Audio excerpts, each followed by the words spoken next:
Welcome to Adapter's Advantage, breakthrough moments that lead to success. Our podcast brings you insider stories of the moments that mattered, turning points on the sometimes rocky road to success. Here's your host, Mark Magnacca, president and co-founder of Allego, the workforce training and readiness platform built for distributed teams. Hello everyone, I'm Mark Magnacca, and I want to welcome you to our first episode of the Adapter's Advantage podcast. I'm excited to be here with Adam Scully-Power. Adam has an amazing story that he's going to share with us that's really all about expanding the boundaries of what you believe is possible. And what's most interesting is he's someone that has done it. He's done it firsthand as someone who was not an endurance athlete and who, as you'll hear, had this epiphany several years ago that transformed what he believed was possible for himself. And I think you'll see there are a number of lessons in this that are relevant for all of us listening. So first, welcome, Adam.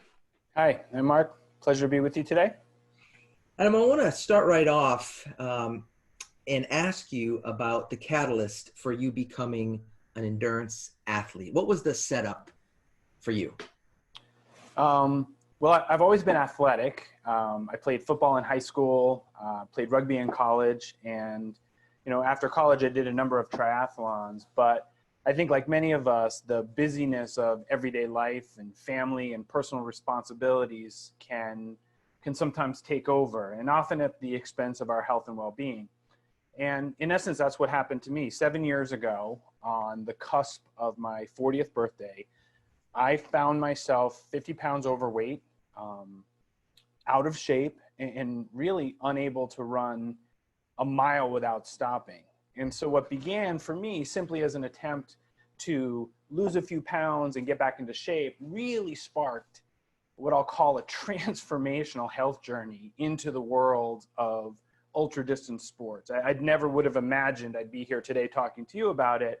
But my story began simply enough by watching a documentary film that advocated a more plant-based approach to eating. And what followed was not just significant weight loss, but really a return to running in an effort to burn off some of the newfound energy that I had.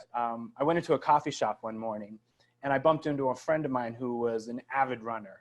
He was the person in town that was described as doing all these crazy races.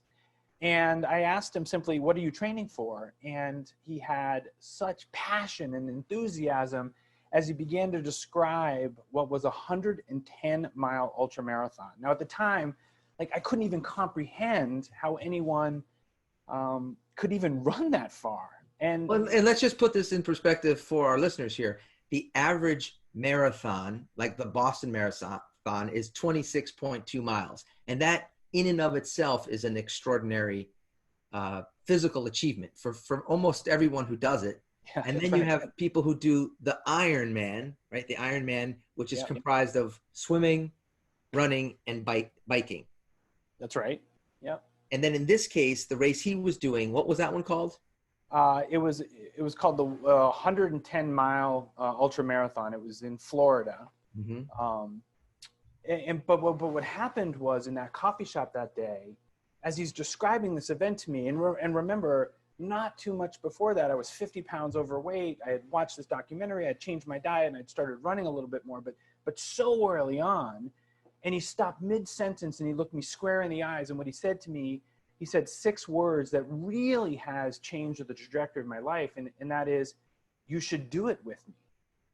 And you love friends like that, right? Yeah, well, it's what I call these moments. I call them the affirmational nudge. And that's when someone sees something in you that you at the time may not even see or believe in yourself. And Mark, what I have come to realize and learn is that the world conspires around you now and then to present an opportunity, a moment, and you have to be open to it and willing to act. And so what I did was I started to run a little bit more with this aspirational goal of an ultramarathon, not knowing if I could even finish it. And just 2 short months after that chance encounter in the coffee shop, I ended up towing the line next to my friend David and finished 110 miles in a little over 24 hours. And I will tell you, crossing that final finish line fundamentally changed my perspective on what I thought was possible, not just athletically, but really in almost every aspect of my life.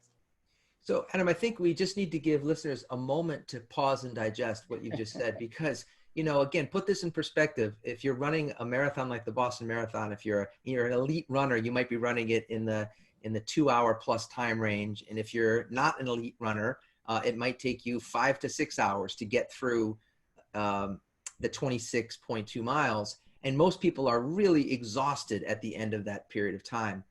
So in this case, for you to do 100 miles, basically 4 marathons, you had to run nonstop for 24 hours.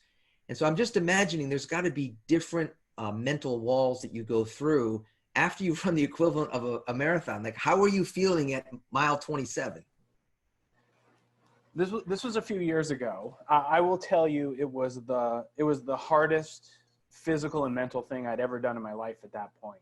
And the approach we took, given just how long the race is really to go slow and steady and try and be consistent throughout. And then consistency is something that I think is really helpful in these kinds of big goals, in essence, that we have. And so that's what we did. We began just one step in front of the other and consistently worked our way through it, ultimately finishing the 110 miles. And as I said a second ago, it really changed my perspective on kind of all aspects of life and what I started to think was possible.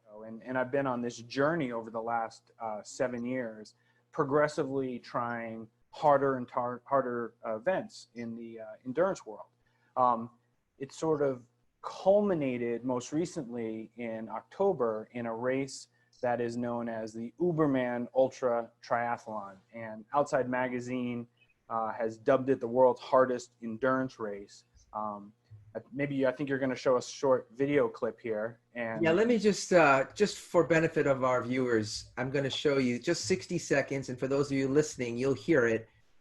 This sets the stage for a race that you can only imagine the setup of the people creating this race and what they were thinking in terms of what human beings are capable of when they put it together. So here's the preview. I'm going to show you just 60 seconds of this clip. Beyond the ultra is the Uber, a race unlike any other, surpassing the extreme into the realm of the seemingly impossible. This is the Uberman, a 556-mile non-stop triathlon across Southern California, considered one of the world's hardest endurance races, where the physical challenge is only surpassed by the mental strength required. It starts with a 21-mile swim in the Pacific Ocean, from Catalina Island to the shores of Palos Verdes, a 400-mile bike ride that climbs over 20,000 feet through the mountains, before descending deep into the heart of the Californian desert at Badwater Basin, the lowest point in North America. From there, athletes run 135 miles across the scorching heat of Death Valley, and then ascend over 8,000 feet above sea level to the finish line at Mount Whitney Portal. That is, if you just think about that as you're listening to this, and you put yourself in the perspective of a 21-mile swim in the Pacific Ocean as sort of the opening salvo. When you first heard about this race, despite what you'd already done with the 100-mile race, what was your first impression? Well, what happened, Mark, was over the years I've done numerous ultramarathons, sort of progressively getting harder and harder. A couple of years ago, I did what was called the Triple Crown of 200s, which is three 200-mile plus ultramarathons across some of the biggest mountain ranges in the U.S. I was fortunate enough to get through that, although it was extraordinarily difficult. And what happened was I applied for a race that's known as Badwater 135.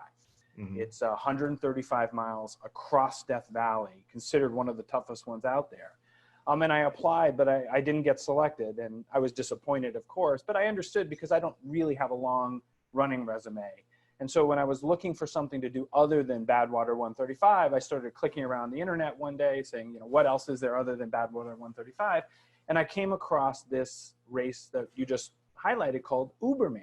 And I just want to put it in perspective. I can't imagine that there's like tens of thousands of people fighting to sign up for this thing. Or are there? There is not. Okay. It's when I saw this, what it is, and we just showed it. It's a 21-mile open ocean swim, mostly at night, a 400-mile bike, and then the third leg of this triathlon is the Badwater 135 course. So when I saw it, I said, gosh, this will be my chance to do the Badwater 135 course. I might have to do a swim and a bike ahead of it. I'm not a swimmer. I mean, I know how to swim. But the swim was absolutely terrifying. It's hard to describe plunging into the Pacific Ocean off the coast of Catalina, knowing you have 21 miles of ocean in front of you until you reach the shore, in the pitch darkness of night. And to make matters worse, 3 days before the race was to begin, there was a gentleman who was on a kayak right off the shores of Catalina. I like to describe it as wildlife. Something came out of the water, grabbed the front of his kayak, realized it was not edible and let go. But the two teeth that were left behind, they estimated to be a 19-foot great white shark. So it was a terrifying experience to be in the water, but I was thrilled to get through the swim, got through the bike, and got through the run, and managed to not only finish, but surpassing even my own expectations, and took a fair amount of time off what was or had been at that point the course record. And just how many people finished that race? This year there was 3 people that finished. There's only a few people that have ever finished in the history of this race, which is only a couple of years. And I was really happy to finish and managed to carve 41 hours off what at the time was the course record. So you came in first in this particular race over the 2 other people that finished as well. Yes, although I don't know if I'd call it a race. It's probably more aptly described as an odyssey, and that's the race director describes it that way. And I think that's right. These things are they're huge challenges, they're huge goals, but they're really odysseys and adventures, if you will. Well, the reason I'm asking, Adam, is primarily when and I know the Ironman has expanded the definition of what you think about as the Ironman. It's clearly Iron women, it's young people, it's senior citizens, it's really an amazing group. But for this kind of thing, I think it's natural to sort of expect that it's someone in their 20s or maybe early 30s who has the endurance to do that. So the fact of someone in their 40s doing it is pretty significant. Yeah, what you actually find in these endurance events is that the average age is older, and I think I don't know if I were younger if I would be able to do it. And part of that is as we get older, we tend to have more patience, Mm-hmm. And we tend to approach these types of things differently. And so the line that people use, it's not necessarily who goes the fastest, it's the person who can slow down the least. And so again, going back to that idea of consistency and just perseverance, sort of one step at a time, really is what becomes the most important attributes in these kind of longer distance events.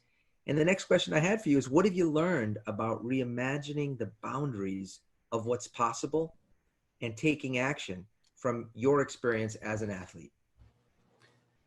I like the way you phrase that, sort of reimagining the boundaries. And I think what I've come to realize is each of us is sitting on this enormous, what I'll call untapped reservoir of human potential.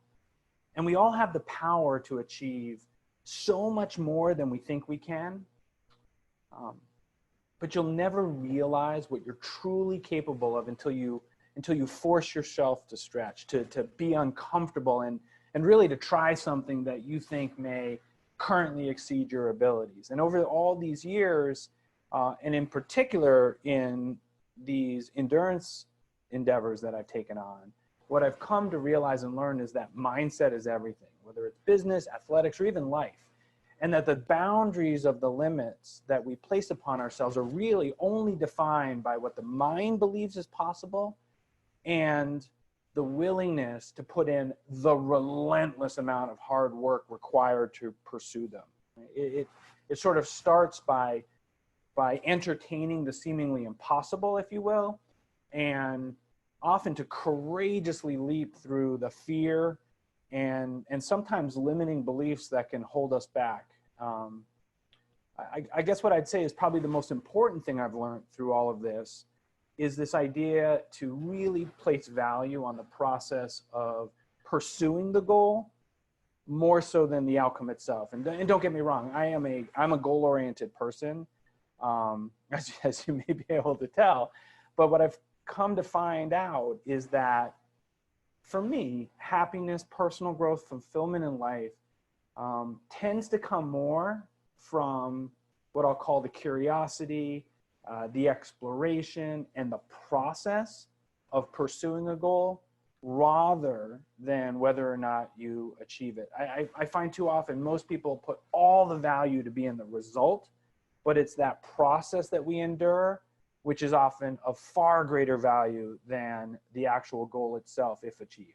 So the message I've taken from what you said just thus far is this need for all of us, especially with what we're going through in this post-COVID time, to reimagine the boundaries of what's keeping us in place.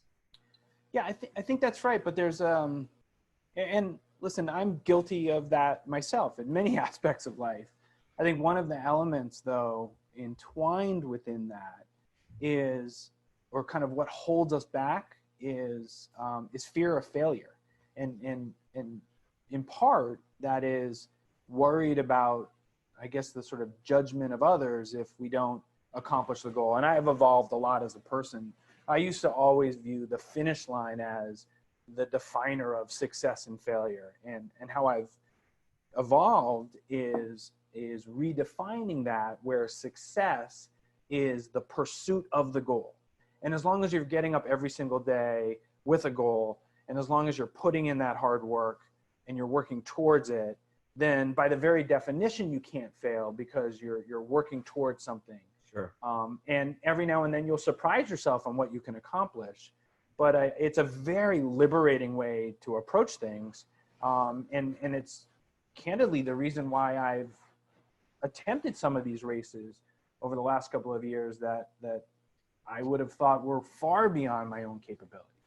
Well, and you also had the mental strength that comes from your first race with the Pan Mass Challenge that I read about. Once you've done it, right? Once you've done one and you continue to push yourself, you get to a certain point where you think, I couldn't care less what anybody else thinks about whether I finish or I don't finish. I'm doing this for a reason that's bigger than that.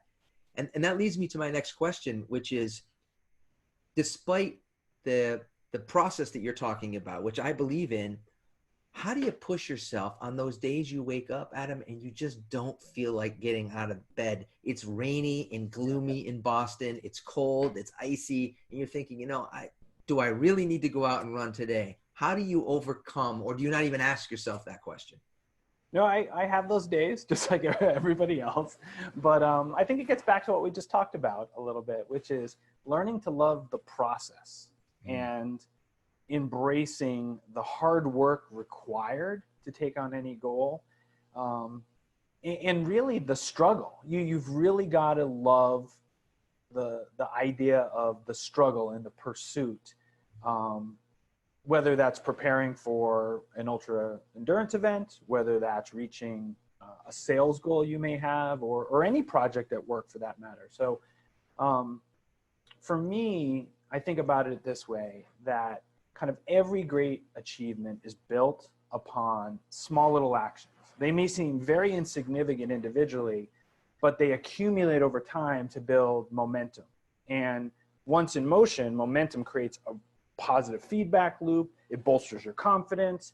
And what it does is it motivates you to keep moving forward. So embrace the process, the daily actions that are required to pursue those goals. they're in essence necessary prerequisites to build the momentum, and the momentum can be a very, very powerful force as you think about goal setting. I would think about it this way, Mark, is you're likely going to spend months or even years preparing for any kind of big goal. Right? And if you're able to accomplish it, if you reach the proverbial finish line, at most you're only going to spend a few minutes there. And while those few moments, they're incredibly special, but they represent such a tiny percentage of the time dedicated to the pursuit of the goal. And so when you look back, for me, some of my most fondest memories is from the journey towards the finish line more than the finish line itself. So let me come to a very tactical question for you, which is you have a full-time job. It's a pretty intense job. You traveled up until COVID time. You traveled really extensively. How do you adapt working full-time in the financial services business to find time to train to do a race like Uberman? Well, any of these races, I mean, the short answer is it's not easy. Fitting in training with a full-time job. I have 4 kids, and all of life's demands. It requires you to be, I think, incredibly organized, to get up very early and take advantage of every minute of the day, and of course, having an incredibly supportive spouse and family to try and pull all these things together, because they're huge commitments. When I'm training for a race, I would get up about 4:30 in the morning. I would get on my bike in my garage and start spinning, where I could get kind of 2.5 hours in before my kids would even get up. So I'd take advantage of that time. Let me pivot from that to what would you say is the biggest thing you've learned as an endurance athlete when you go back to work in terms of in your day job? I'd say that there's been some really powerful lessons that I've learned through this whole process that candidly transcends endurance sports, and they're equally applicable to business and more broadly speaking to life in general. We've talked about some of them. It's the power of mindset, the fact that we're all capable of so much more than we think, and the importance of embracing the hard work that is required to pursue any big goal, whether it's these endurance events or, as we said earlier, sales goals or projects and the like. But for me in particular, I would say that the 2 things that really stand out is, I would say, number 1 is teamwork and number 2 is gratitude. Can I stop you, Adam, just on one moment on that, because I want to make sure we don't lose it. I noticed when you talked about Uberman that multiple times you used the pronoun we. We did this, and I'm realizing like this may look like it's a solo sport, but correct me if I'm wrong. You're not in the Pacific Ocean at night by yourself, right? There's other people who are part of this team with you. Yeah, you're required to have a boat and a captain and a crew. For Uberman in particular, my brother Lincoln, who has been with me and crewed many of these endurance races, and he's terrific. And a very good friend of mine, actually a mentor of mine in this business, John Bartlett, who hired me many, many years ago to cover the Southern California region. The 2 of them, through the entirety of the race, crewed me from start to finish. Wow. And I do use the word we because most people think of these sort of ultra distance events they think about it as an individual effort, but the truth is, Mark, it could not be further from the truth. These kind of things require an enormous team effort, not just from your family that makes all these sacrifices to allow you to train and prepare, your coaches that help you build and monitor your training plans, and as we just talked about, your crew that supports you during the race themselves. I mean, they're just as tired and as sleep deprived as you are, and they're a critical aspect of it. So I would say that the importance of team just can't be understated, whether it's in these races or whether it's in the business community and our day-to-day lives within business. I think the second big thing, and I'll use the word gratitude, and that is the emotions that you feel when you have pushed yourself physically and mentally to the other side of your limits. It's really hard to describe. And more than the personal satisfaction of completing the goal itself, there is this overwhelming sense of gratitude for, I would say, the experience, for the personal growth, for all the people that you meet along the way, and again, especially for those that have supported you in the training and the preparation. And again, that sense of gratitude, it applies to business as well. Almost like within the races you've just described, there's pain and there's suffering, but there's also this beauty if you can find it. So what would you say has changed most? Can I make a point on what you just said? Sure. I think for a lot of it is the beauty comes from the suffering. Yeah.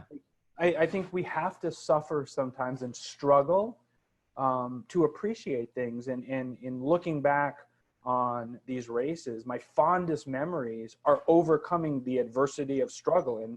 And I struggled a lot at many, many points. Just like in business and throughout my career, the fondest memories I have were building those businesses and the hard times in doing that.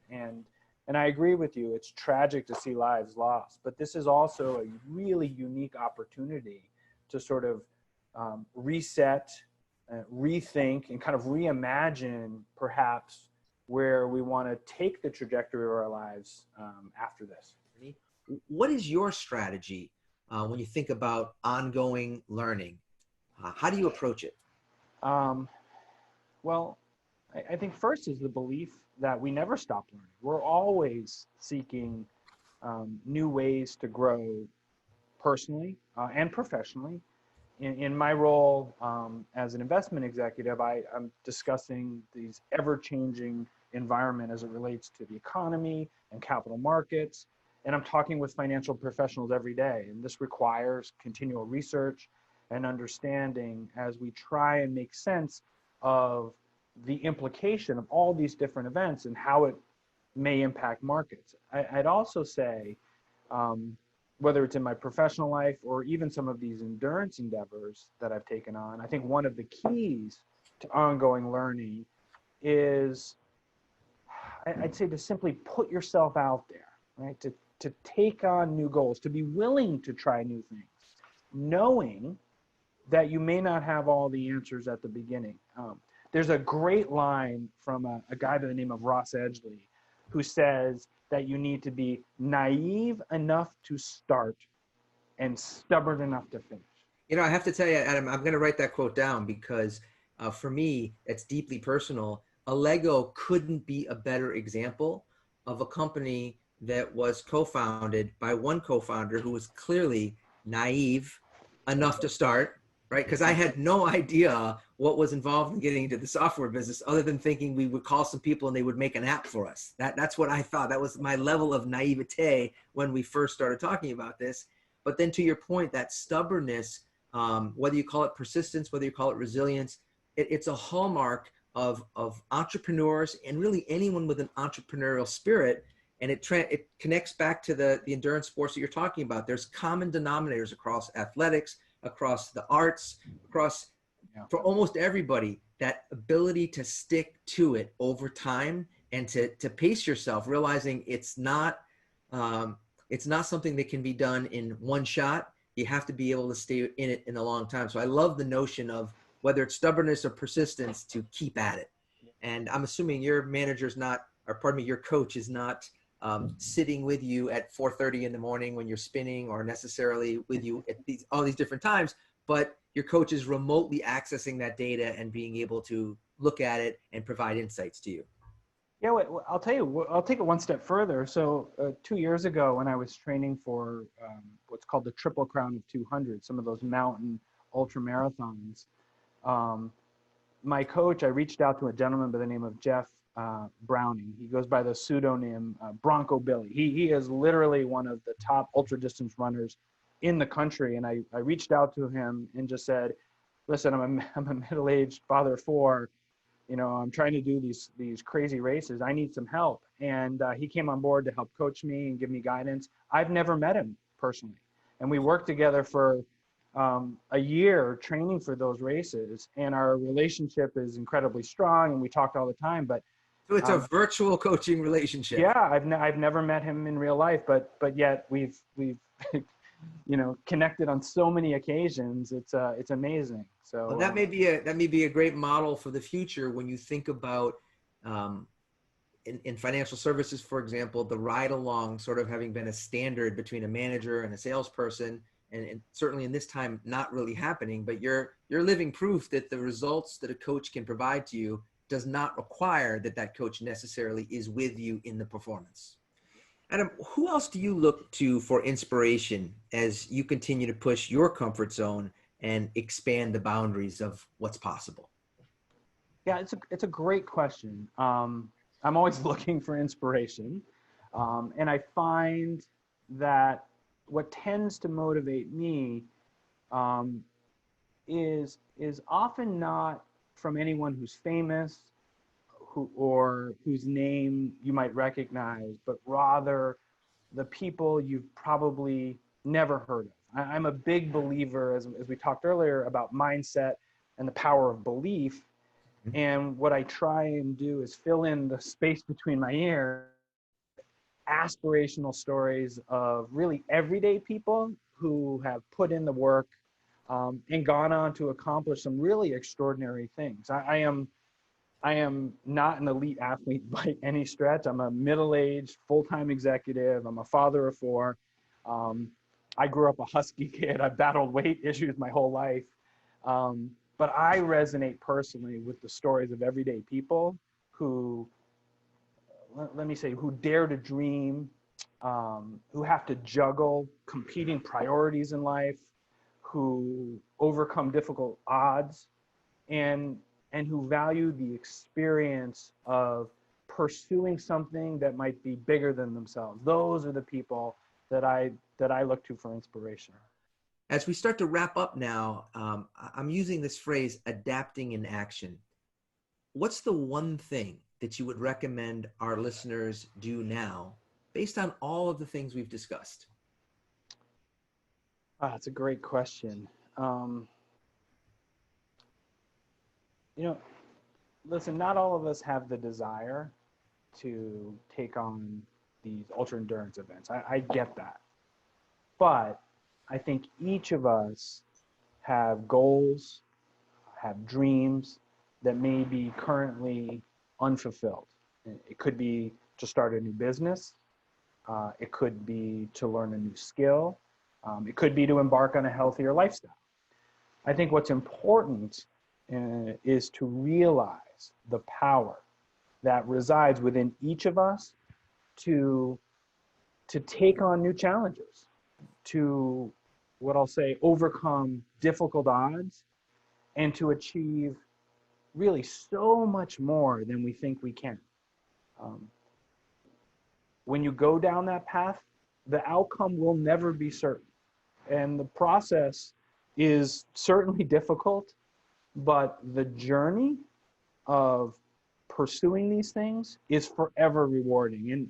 And what I've come to find in doing so, every now and then, you might just surprise yourself on what you can actually accomplish. And in the end, and this is an important part, that if you happen to come up short, know that you will have gotten so much further ahead than had you not begun at all. So I guess my one piece of advice would be to just start.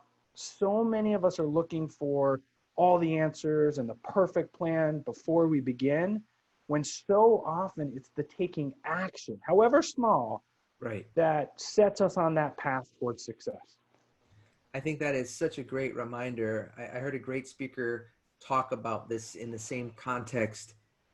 And he talked about that all you really need to be concerned about, if you think about in a car when you're driving at night, the headlights really only project 100 to 200 feet ahead of you. You don't know what's happening on the road beyond that, but getting in the car and starting to drive forward, all you need to focus on is that 100 to 200 feet in front of you, and the rest will present itself as it needs to. It's exactly right. I mean, when I dove into the Pacific Ocean, knowing I had 556 miles across the ocean, mountains, and desert ahead of myself, the totality of that is overwhelming. And so what you focus on is just one stroke at a time, one pedal at a time, one step at a time, and with each one, a momentum builds, as we talked about, and it's an incredibly powerful force that will nudge you, if you will, towards that finish line. If people want to learn more about what you're doing in terms of this part of your work and how to reach you, what's the best way to do that? I would say in the corporate world, probably the best place to connect with me is on LinkedIn. I'm up there. It's under my name, Adam Scully-Power. Scully is Scully, and then it's -power, POWER. I guess a good way to close, Mark, is to say that, I've been really fortunate to have had some incredible opportunities, both professionally and athletically in some of these events. But what really drives me today is this desire to try and be that affirmational nudge that I spoke about earlier. I want to be that affirmational nudge for others to help them reimagine, if you will, the boundaries of what they think is possible, and to take, you said it a moment ago, to take action, but decisive action, to try and find the other side of their own perceived limits. So if anyone has any questions or wants to connect with me, I'm happy to help in any way that I can. And I appreciate you having me here today. Really a pleasure to have you as part of our Adapters Advantage podcast. Thanks for having me, Mark. Thanks for joining us this week on Adapters Advantage, available on all major podcast platforms. Make sure you visit our website, allego.com, where you can subscribe to our podcast so you'll never miss an episode. If you liked this show, you might want to check out our virtual training kit to learn how to keep a remote team running at full speed. Go to allego.com/virtual to download your kit today. Be sure to tune in for our next episode. And don't forget, one new idea can change your life.